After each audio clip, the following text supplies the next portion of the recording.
Madayaw, Davao, Mindanao at sa buong mundo. Ako ang inyong tagapagbalita sa araw na ito. Merasol si Bayan Cacho. At bago tayo magsimula, huwag kalimutang mag-like, mag-comment, mag-share, mag-subscribe at i-hit ang notification bell para sa mga pinakabagong updates dito sa Pinoy Rap YouTube channel.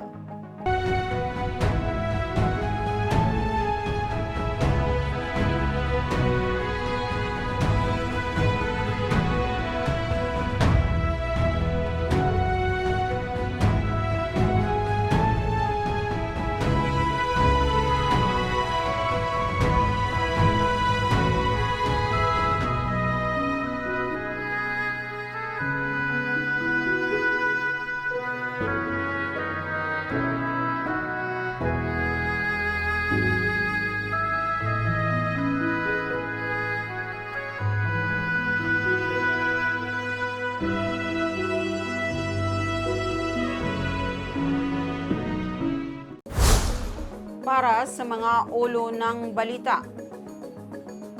Taya ng panahon. Ngayon, nararanasan ng Pilipinas ang iba't ibang kondisyon ng panahon. May ilang lugar na matinding init ang nararamdaman habang ang iba naman ay inuulan dahil sa epekto ng iba't ibang sistemang pangpanahon. Balitang lokal. Mga Starlink Wi-Fi device ipinalaganap sa mga urban na lugar ng lungsod ng Davao. 13 taong gulang na swimmer na may autism, kwalipikado sa Ocean Man, Dubai. Seremonyal na pagbutas ng lagusan, isang mahalagang hakbang sa Davao City Bypass Project. GAC Motor nagbukas ng dealership sa Matina, lungsod ng Davao. Balitang pambansa. Pangulong Marcos patuloy ang mataas na trust at approval ratings sa Abril na survey. Dayuhang Chino, inaristo ng NBI. Spy device na samsam malapit sa punong tanggapan ng COMELEC. Balitang pandaigdig. Mark Carney nahalal bilang punong ministro ng Canada sa isang makasaysayang pagbabago sa politika. Malawakang brownout tumama sa kanlurang Europa. Milyon-milyon ang apektado. Balitang aliwan. Beyonce inilunsad ang Cowboy Carter Tour na may nakabibighaning performance. Jiggly Caliente ng RuPaul's Drag Race pumanaw na. Balitang pampalakasan. Anton Raga tinanghal na kampiyon sa 2025 SBA Philippine Open sa isang kapanapanabik na final. EJ Obiena nagtapos sa ika-7 pwesto sa Xiamen Diamond League Opener. Trivia. Isang Pilipinong bayani ang inalala Captain Jose Torres Bugalyon, unang Pilipinong opisyal na nalagasan sa digmaang Pilipino-Amerikano.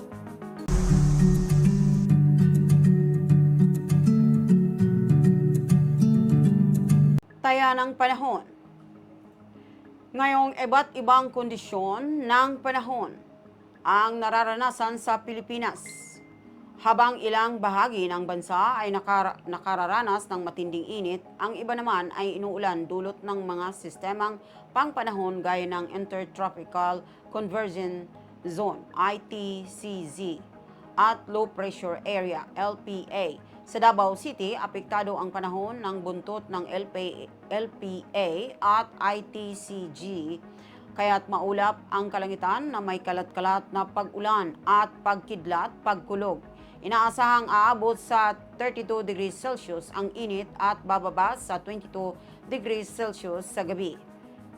Nananatili rin ang La Nina na magtatagal hanggang katapusan ng Abril, na maaaring magdulot ng labis na pag-ulan, flash flood at landslide sa mga vulnerableng lugar.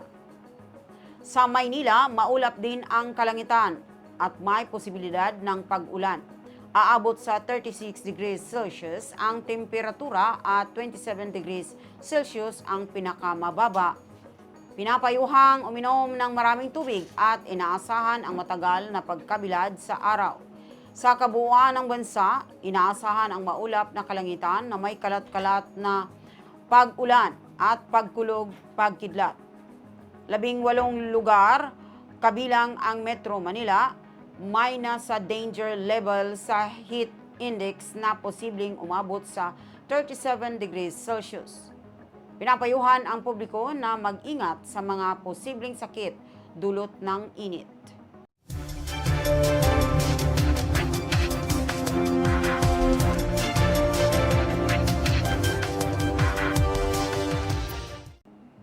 Balitang lukat.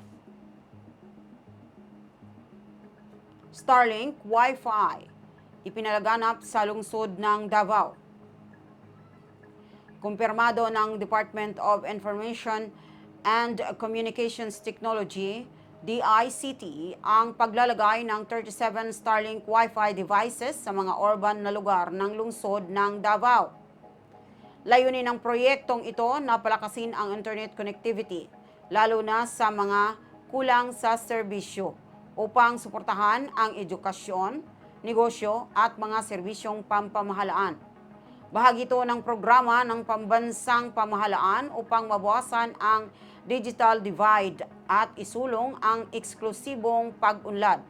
Ayon sa mga residente at lokal na negosyante, malakas ang naaasahang tulong ng mas mabilis at mas maaasahang internet sa online learning, work from home setup at digital na kabuhayan.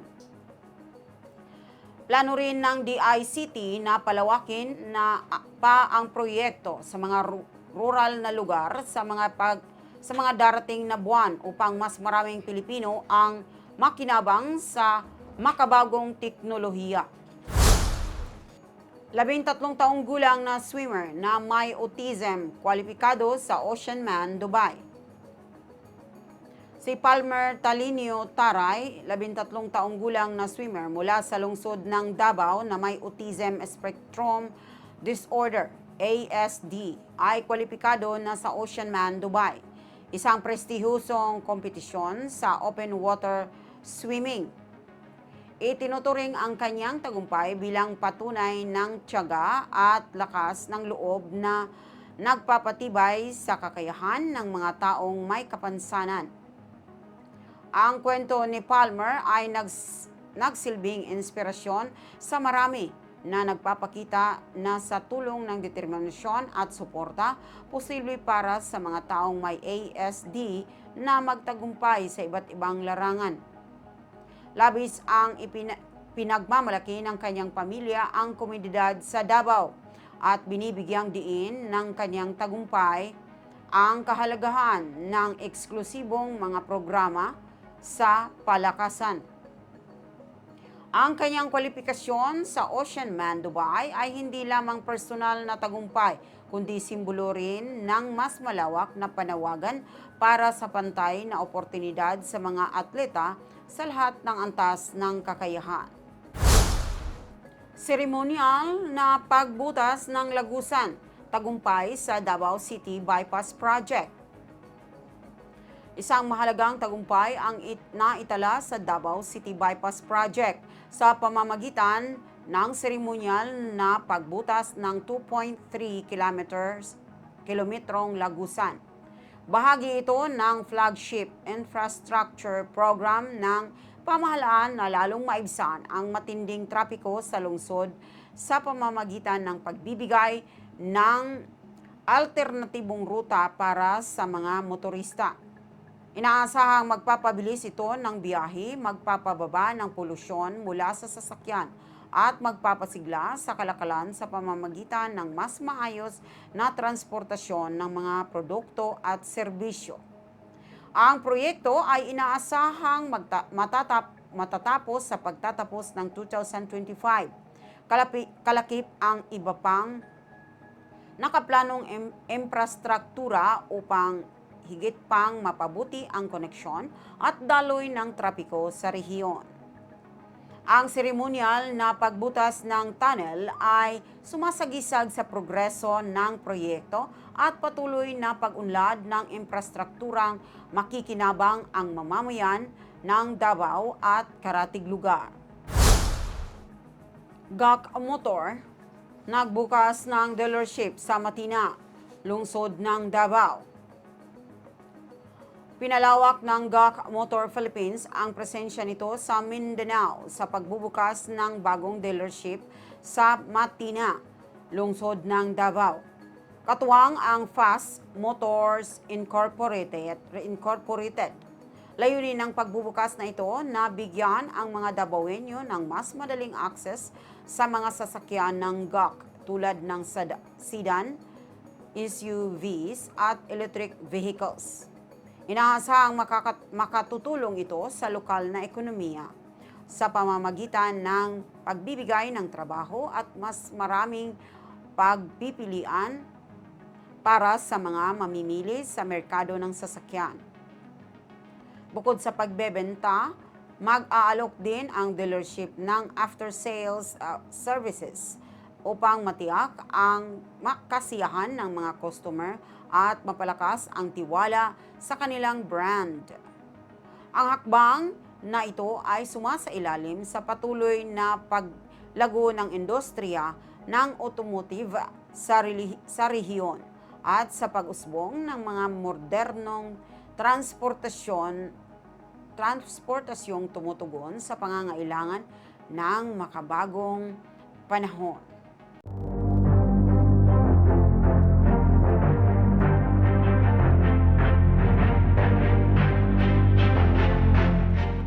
Balitang pambansa. Pangulong Marcos patuloy na may mataas na trust at approval ratings sa Abril na survey. Ayon sa pinakahuling tugon ng masa survey na isinagawa ng Okta Research, patuloy na mataas ang trust at approval ratings ni Pangulong Ferdinand Marcos Jr. para sa buwan ng Abril. Ang survey na isinagawa mula Abril 17 hanggang 22, 2025 ay nagpapakita na 61% ng mga Pilipino ang aprobado sa pagganap ng Pangulo, habang 58% ang nagtitiwala sa kaniyang pamumuno. Ang mga numerong ito ay pareho sa nakaraang quarter na nagpapakita ng tuloy-tuloy na suporta mula sa publiko. Iniuugnay ng Okta Research ang matatag na ratings sa mga hakbang ng administrasyon sa pagpapalakas ng infrastruktura, muling pagbangon ng ekonomiya at pagtugon sa mga sakuna. Gayunpaman, binanggit din sa survey ang mga alalahanin ukol sa inflasyon at kawalan ng trabaho na kinikilala ng tanggapan ng Pangulo at tinutugunan sa pamamagitan ng mga inisyatiba sa ekonomiya. Ang patuloy na mataas na ratings ay nagpapakita ng tiwala ng publiko sa kasalukuyang pamahalaan. NBI inaresto ang isang dayuhang Tsino at nasamsam na spy device malapit sa punong tanggapan ng COMELEC. Inaresto ng National Bureau of Investigation, NBI, ang isang dayuhang Tsino noong Martes, April 29, 2025 at nasamsam ang mga spy device malapit sa punong tanggapan ng Commission on Elections COMELEC sa Maynila. Ang suspect, isang 35 taong gulang na lalaki, ay nahuli sa isang surveillance operation matapos itong makita na nagsasagawa ng kahina-hinalang aktibidad malapit sa COMELEC compound. Nadiskubre ng mga otoridad ang isang high-tech na surveillance device sa kaniyang pagsagip ng komunikasyon at mag-monitor ng mga elektronikong aktibidad. Kasalukuyan nang nagsasagawa ng investigasyon ang NBI upang tuklasin ang layunin ng nasabing surveillance equipment at kung ito ay may kaugnayan sa mga aktibidad ng espionage. Ang pag-aresto ay nagdulot ng mga pangamba tungkol sa pambansang seguridad, kaya pinaigting ang mga panawagan para sa mas mahigpit na pagbabantay at mga hakbang sa seguridad sa mga pasilidad ng gobyerno. Wala pang pahayag ang Embahadang Chino kaugnay ng insidente.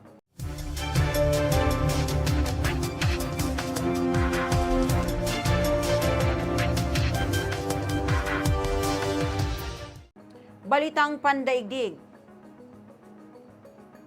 Mark Carney nahalal bilang punong ministro ng Canada sa makasaysayang pagbabago sa politika. Si Mark Carney, dating gobernador ng Bank of England at Bank of Canada, ay nahalal bilang bagong punong ministro ng Canada matapos nagwagi sa 2025 federal election. Pinangunahan ni Carney ang Unity Party, isang centrist progressive na partido, at pinalitan ang kasalukuyang administrasyon sa isang makasaysayang pagbabago sa politika ng Canada. Ang kanyang kampanya ay nakatuon sa pagpapalakas ng ekonomiya, pulisiya sa klima at pagbabalik ng mga ognasyong diplomatiko sa buong mundo na nakakuha ng malakas na suporta mula sa mga urban na botante, kabataan at mga grupo na nagtataguyod ng klima. Sa kaniyang unang public address, ipinangako ni Carney na ibabalik ang pamumuno ng Canada sa pandaigdigang entablado at bubuuin ang isang ekonomiyang magtataguyod para sa lahat. Binigyan din niya ang mga investments sa green energy, edukasyon at regulasyon ng AI. Tinanggap ng mga international na leader ang kaniyang tagumpay at marami ang tinitingnan siyang isang matatag na leader sa politika ng Hilagang Amerika. Inaasahang magkakaroon ng posibleng epekto ang kaniyang karanasan sa mga pandaigdigang institusyong pampinansyal sa pamamahala ng Canada's post-pandemic recovery at mga isyu ng inflation. Nag-react ng positibo ang mga merkado at bahagyang tumaas ang halaga ng Canadian dollar matapos ang kanyang pagkapanalo. Inaasahan ding makipagpulong si Carney sa mga leader ng US at EU sa mga darating na linggo upang pagtibayin ang mga kasunduan sa kalakalan at klima. Malawakang pagka-brownout sa kanlurang Europa, apektado ang milyong tao. Isang malawakang brownout ang tumama sa ilang bansa sa kanlurang Europa noong April 28, 2025 na nag-iwan ng milyong tao na walang kuryente at nagdulot ng malawakang abala sa mga pampublikong serbisyo at infrastruktura. Kabilang sa pinakamalubhang apektadong bansa ang Portugal, Espanya at ilang bahagi ng timog ng France, kung saan ang mga lungsod tulad ng Lisbon, Madrid at Marseille ay nakaranas ng blackout at tumagal ng ilang oras. Ang pagka-brownout ay nagdulot ng kaguluhan sa mga paliparan, itinigil ang mga serbisyo ng tren at naapektuhan ang mga ospital at sistema ng emergency response sa ilang rehiyon. Ayon sa mga paunang investigasyon ng mga energy regulators sa Europa, ang outage ay dulot ng isang cascading failure sa high voltage power grid na posibleng nag-umpisa mula sa isang teknikal na sira sa isang pangunahing substation sa Hilagang Espanya. Hindi pa tinatanggal ang posibilidad ng cyber attack, ngunit wala pang konkretong ebidensya upang patunayan ito. Nagpatawag na ang European Union ng isang emergency task force upang suriin ang sitwasyon at maiwasan ang karagdagang instability sa energy infrastructure ng kontinente. Patuloy ang pagsisikap na maibalik ang kuryente at karamihan sa mga pangunahing lungsod ay nakuha na ang supply ng kuryente sa loob ng 12 oras.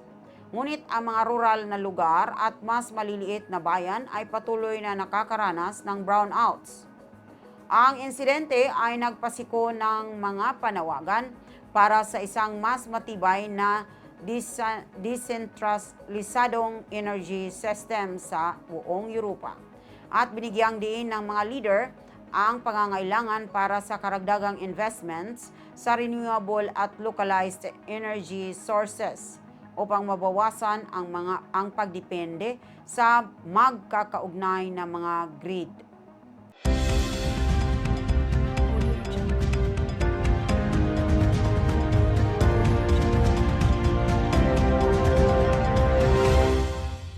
Balitang aliwan. Beyonce nilunsad ang Cowboy Carter Tour sa isang kamanghamanghang pagganap. Opisyal nang sinimulan ni Beyonce ang kanyang pinakahihintay na Cowboy Carter Tour sa Los Angeles na nag-iwan ng fans at kritiko sa pagka-wow.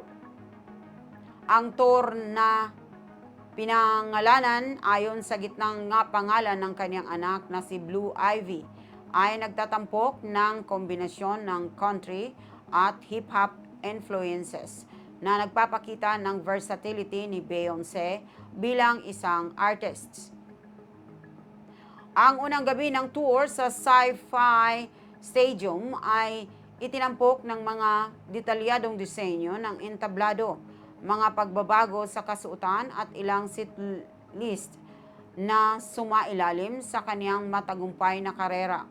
Ilan sa mga highlight ay ang mga pag-awit ng mga hit na tulad ng Single Ladies, Formation at Hello, pati na rin ang mga bagong kanta mula sa kanyang pinakabagong album. Inaasahan ang mga susunod na stop tour sa buong Hilagang Amerika at Europa at mabilis na nabili ang mga tiket. Agad na nag-express ang mga fans sa social media ng kanilang kasiyahan at marami ang pumuri sa kakayahan ni Beyonce na pagsamahin ang mga genre at maghatid ng isang kamanghamanghang palabas. Inaasahan ang mga insiders sa industriya na magiging isa ang Cowboy Carter Tour sa pinakamatagumpay na tour ng taon, na higit pang magpapatibay sa katayuan ni Beyonce bilang isang global music icon. RuPaul's Drag Race. Star na si Jiggly Caliente pumanaw sa edad na 35. Pumanaw si Bianca Castro Arabijo, mas kilala bilang Jiggly Caliente, mula sa RuPaul's Drag Race sa edad na 35. Naglunsad ang kanyang pamilya ng isang fundraising campaign upang parangalan ang kanyang legacy at magbigay suporta sa kanyang mga mahal sa buhay sa gitna ng matinding pagsubok. Si Jiggly Caliente ay isang minamahal na personalidad sa drag community. Kilala sa kanyang karisma, uniqueness, nerve at talent. Nakuha niya ang pambansang pagkilala bilang kalahok sa ikatlong season ng RuPaul's Drag Race at bumalik muli sa All-Stars season. Bukod sa kanyang mga pagtatanghal sa telebisyon, siya ay isang tagapagtanggol ng mga karapatan ng LGBTQ+ at ginagamit ang kanyang plataporma upang itaguyod ang mga mahahalagang isyong panlipunan. Ang kanyang pagpanaw ay nag-iwan ng malaking kakulangan sa drag community, kung saan marami ang nagbigay ng mga tribute mula sa mga fans at mga kapwa performer. Layunin ng fundraising campaign na matugunan ang mga gastusin sa burol at suportahan ang mga inisyatiba na sumailalim sa dedikasyon ni Jiggly Caliente sa LGBTQ community. Hanggang sa ngayon, hindi pa ibinubunyag ang sanhi ng kanyang kamatayan.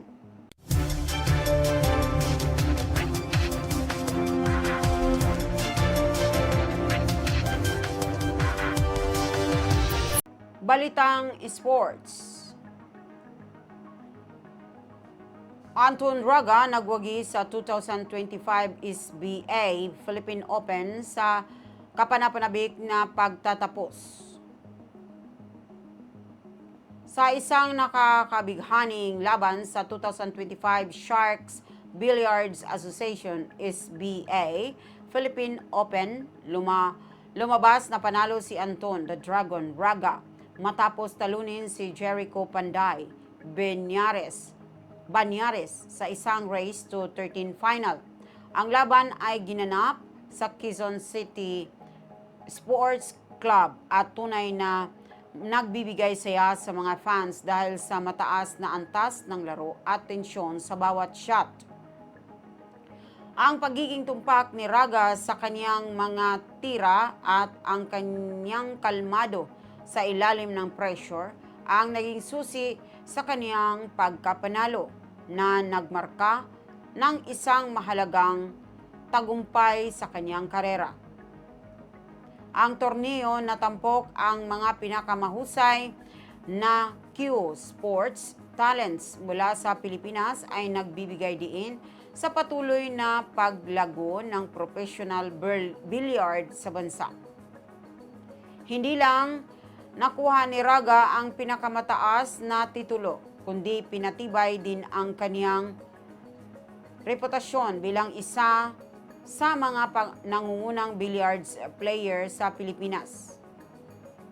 Ang kaganapan ay ipinalabas sa buong bansa na nagbigay ng mas malaking exposure sa sport at nagbigay inspirasyon sa bagong henerasyon ng mga manlalaro.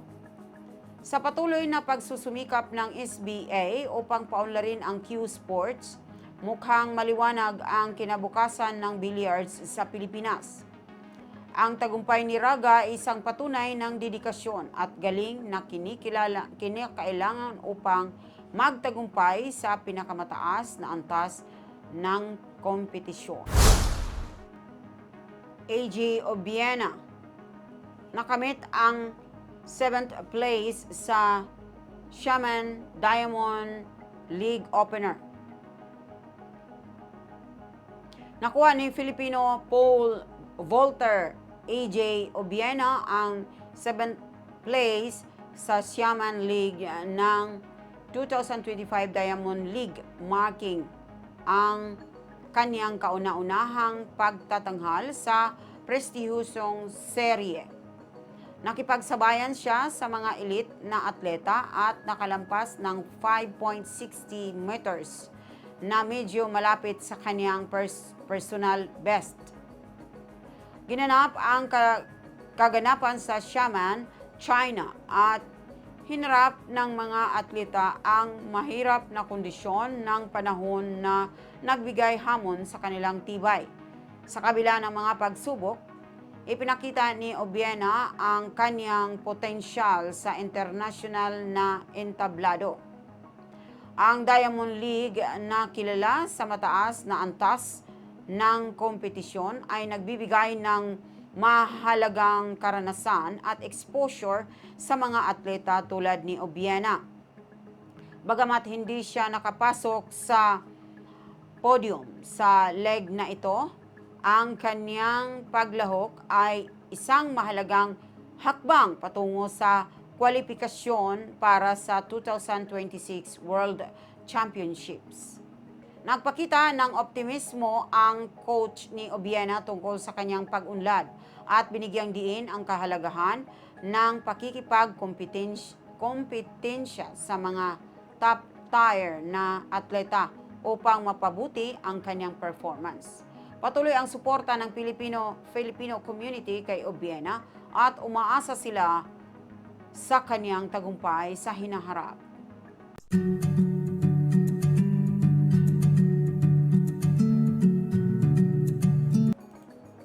Trivia. Bayaning Pilipino, inalala.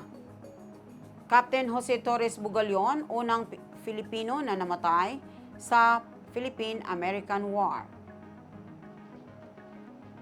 April 29, 2025, patuloy na ipinagdiriwang ng Pilipinas ang makulay at masalimuot na kasaysayan nito at isa sa mga pangalan na laging sumasalamin sa pambansang pagkamakabayan ay si Kapitan Jose Torres Bugalyon.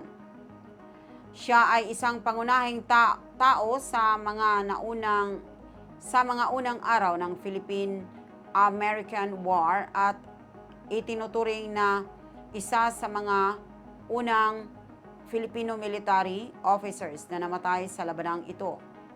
Ipinanganak noong August 28, 1873 sa Salasa, Pangasinan, na ngayoy Bugalyon ipinangalan sa kanya bilang parangal.